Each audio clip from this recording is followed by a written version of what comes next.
before the detainees come in. See what I mean? It's an amazing job. You've all done a great job. Proud of you. Mr. President, Mr. Governor, what's your message to Governor Gavin Newsom inside of this facility? Well, the first thing you should do is come here and learn something, because they don't do this. They don't know. They wouldn't know where to begin, and if they did, it would cost them 100 times more.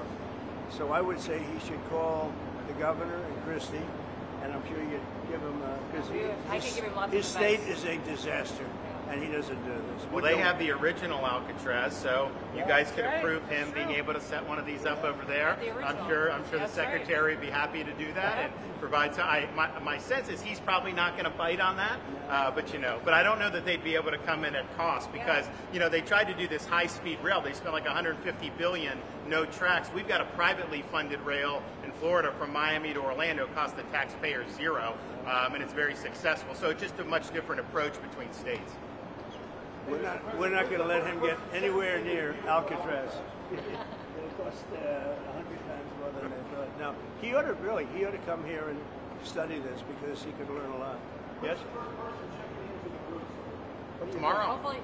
Hopefully tomorrow, within the next 24 hours. They have the doctors, they have all the professionals. There's going to be a security sweep because there's been civilians here, so they will sweep this multiple times to make sure there's nothing can be used as weapons or any contraband.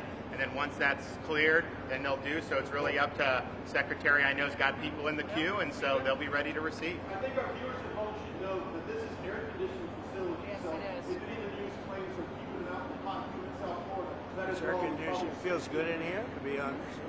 Hey, Yep. Biden wanted me in here, okay?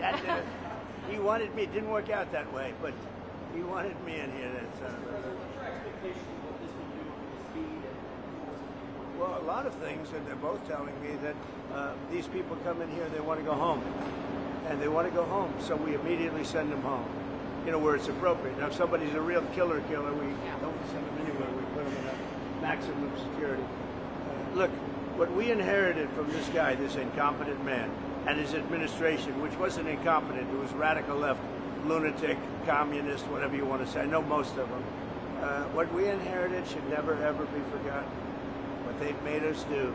This is all because of an open border policy where 25 million people flowed in. From all over the world, from prisons, from all over the world they flowed in. For no reason whatsoever. We had, when I left, we had a very powerful border. We had no problem. He opened it up. Day one, he just opened the border. People couldn't believe it. They were standing there. They said, what are they doing? They said, go in. That's it. You look at the first day tapes. They opened it up and they said, go in. And that's where all of this began. But this is an amazing thing that they've done here. Really Listen, people don't have to come here. If they self-deport and go home, they can come back legally. We will let them come back legally. And there is a lot of self-deportation. Yes, but if you wait and we bring you to this facility, you don't ever get to come back to America. You don't get the chance to come back and be an American again and work here. So they weren't with us when the President and the Secretary Kevin and I, we went through the intake. So right when you do the intake, they have the information about voluntary departure. They have the ability. Obviously, you guys are funding that because it's a lot cheaper to do it that way. So even if they get brought to the front doorstep here, they still have an opportunity to just go back voluntarily, and then this way they're not. We can put them on a plane that day and take them home. We'll buy their plane ticket, go home, and then they get the chance to come back legally. If they wait, let's say we're not going to do that, they can come back legally after a period. Yeah.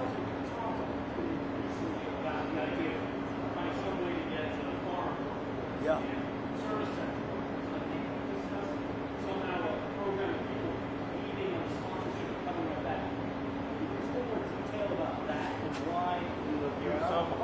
We want to take care of our farmers and hotel workers and various other people, and we're working on it right now, and Ron's going to be involved, and you're involved already. So we have a lot of cases where ICE will go into a farm, and these are guys working there for 10, 15 years, no problem. The farmers know them. We're going to put, it's called farmer responsibility or owner responsibility, where they're going to be largely responsible for these people. And they know these people. They've worked on the farms for 15 years, and all of a sudden so I have a great, Ron does, Christie does, we have a great feeling for the farmer and for others in the same position. And we're going to give them responsibility for people. And we're going to have a system of signing them up so they don't have to go. They can be here legally. They can pay taxes and everything else. They're not getting citizenship, but they get other things. And the farmers need them to do the work. Without those people, you're not going to be able to run your farm. I didn't notice that. I didn't notice that. Yet you stand here now as partners on the Senate.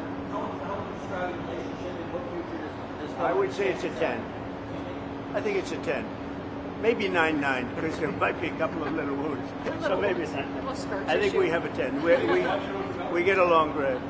Well, the thing about it is, I endorsed him immediately in January 2024. I raised one of his PACs millions and millions of dollars. And obviously, we saved him a lot of money in Florida because Florida was a deep red state.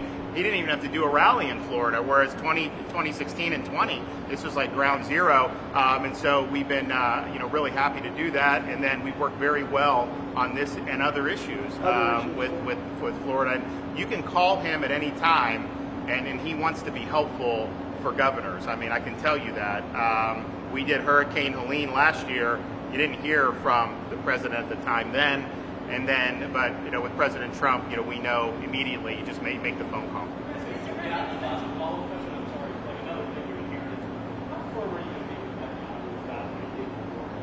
Very firm, very firm. But he wants it too. I will say, he's coming here next week. He wants to end it too. We had a tremendous success with Iran. They weren't happy. Somebody said, "When are you going to sign?" I said, "Sign? They are so bombed out." Did you see the report issued this morning? The place was decimated. It'll be years before anybody even gets down there. So that's not a priority, but we'll have a report and we'll have whatever we want. We'll get whatever we want from Iran. And I think, and I hope they want to have a good country. They have massive sanctions right now, biting sanctions. It's going to be very hard for them to do anything with those sanctions. And I look forward to maybe there'll be a time when we get along with them and they can rebuild their country. Well, he wants to. I can tell you he wants to, and I think we'll have it. I think we'll have a deal next week. That's what I think. President, do you intend to announce your pick for successor to Jay Powell earlier than say, or as early as, say, the summer or fall? Will I do something about who it's going to be? Yes. I don't know. Hey, he'd be a good candidate. You might do that. She'd be a good candidate, too. Anybody would be better than Jay Powell. No, he's causing us a fortune because he keeps the rate way up. I think it's Trump derangement syndrome personally, but we have a very strong country. We're the strongest country. Look, our country right now is at a level that we haven't seen for 40, 50 years. What we're doing now is nobody's seen anything like it. I told you, I was in the Middle East. The King of Saudi Arabia said to me very strongly, he said, "You know what? A year ago you had a dead country.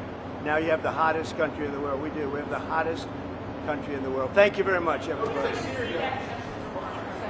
We'll be seeing it over the next couple of years. Also, those type of industries. Will Gilmore or Abrego Garcia be the first inmate here?